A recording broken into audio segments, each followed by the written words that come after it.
जी नमस्कार, स्वागत है आप सभी का। मेरा नाम है शिवम और आज हम बात करने वाले हैं एक ऐसे विषय के बारे में जिसमें अगेन बहुत सारे मिसकंसेप्शंस है। अभी मेरे पास मेरी कक्षा में एक भाभी जी आती है, उन्होंने मुझसे कहा कि भैया कान में बड़ी खुजली से रहती है, कान में क्या कर सकते हैं? तो मैंने कान में तेल डाल लो।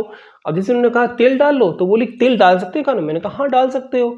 तो जितने भी ये कर्ण रोग होते हैं ना, हमारे कानों की समस्याएं होती हैं, इसमें आप डेली तेल डालिए और समस्या हो तब मत डालिए। मैं तो बोलूंगा आप नियमित रूप से तेल डालना शुरू कर दो तो आपके कान ठीक हो जाएंगे इससे ऑटोमेटिकली।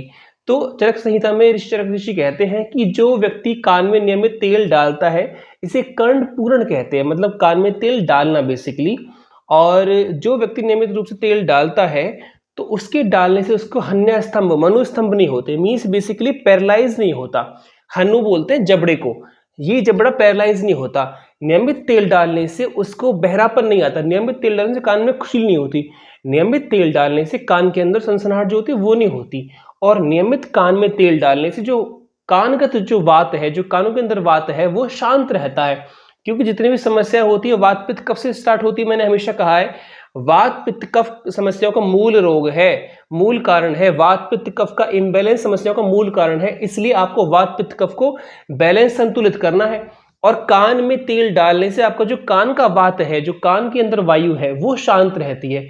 तो नियमित रूप से एक हैबिट बना लीजिए कि जब भी आप रात में सोए तो सोते समय 2 बूंद यहां से 2 बूंद यहां से तेल डाल दीजिए। अब तेल कौन सा यूज करना है? तेल डालिए बादाम का तेल या फिर सरसों का तेल डाल दीजिए। सबसे बेस्ट मैं कहूंगा बादाम रोगन तेल डाल दीजिए कान में, 2 बूंद यहां से 2 यहां से, और आराम से सो जाएं।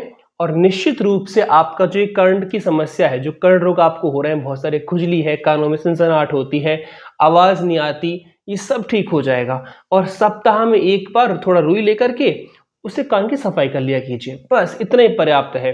तो इससे आपके कर्ण रोग सारे ठीक हो जाएंगे। मैं तो बोलता हूं कि जो व्यक्ति प्रतिदिन रूप से नियमित कर्ण पूर्ण करेगा तो उसकी 80 वर्ष की उम्र में उसकी आवाज प्रॉपर आएगी, कानों से बहरा नहीं होगा व्यक्ति, ऊंचा नहीं सुनेगा, एकदम आवाज बढ़िया आएगी। सिर्फ क्या करने से, अगर नियमित रूप से आप कर्ण पूर्ण करते हैं, कान में तेल डालते हैं, तो आपको इतना जबरदस्त लाभकारी परिणाम सामने आए कानों में कि आप चौंक जाएंगे। आप जिनको भी समस्या इस प्रकार की है, कानों में तेल डालो। अब एलोपैथिक वाले बोलते हैं तेल मत डालना, क्योंकि उनको अपना व्यापार करना है, वो अपनी दवाइयां बेचना चाहते हैं, तो वो कहते हैं कि तेल मत डालना, हमारी दवाई डाल लो, कान में ड्रॉप ले लेके, ईयर ड्रॉप है हमारे डाल लीजिए। नहीं, सबसे बेस्ट अगर कुछ है तो कान में तेल डालें नियमित रूप से, 2-2 बूंद 2 नोट्स डाल दीजिए और सो जाइए।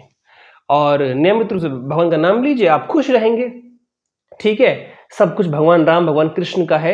सिया राम में सब जग जाना, भगवान राम का ही सारा जग है, भगवान कृष्ण का ही सारा जग है। इसलिए उनका सुमिरन करते करते और नियमित योग करते करते तेल डालिए कान में और खूब आनंद से रहिए, खूब खुशी से रहिए। नियमित गौ सेवा कीजिए, बड़ों का सम्मान कीजिए, इससे बेहतर क्या है?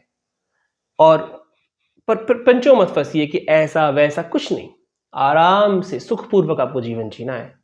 तो इसलिए आयुर्वेद का पालन कीजिए, योग का पालन कीजिए, इससे अच्छा आपके लिए कुछ भी नहीं है। तो ये छोटी सी वीडियो थी। आप सभी का दिन, आप सभी का जीवन शुभ हो और बहुत बहुत आनंद से भरा हुआ हो, बहुत श्रद्धा भक्ति से पूरे भाव से भरा हुआ हो, सम्मान से सत्कार से भरा हुआ हो। और जितने भी शुभ गुण हैं आपके जीवन में आ जाएं, जितने भी अशुभ हैं उनका नाश हो जाए, जितने पाप हैं दूर हो जाएं, पुण्य आपके जीवन में आ जाएं। और यही हमारी आपसे भगवान से आपके लिए प्रार्थना है, ईश्वर से प्रार्थना है। और आपका दिन, आपका जीवन शुभ हो। नमस्ते।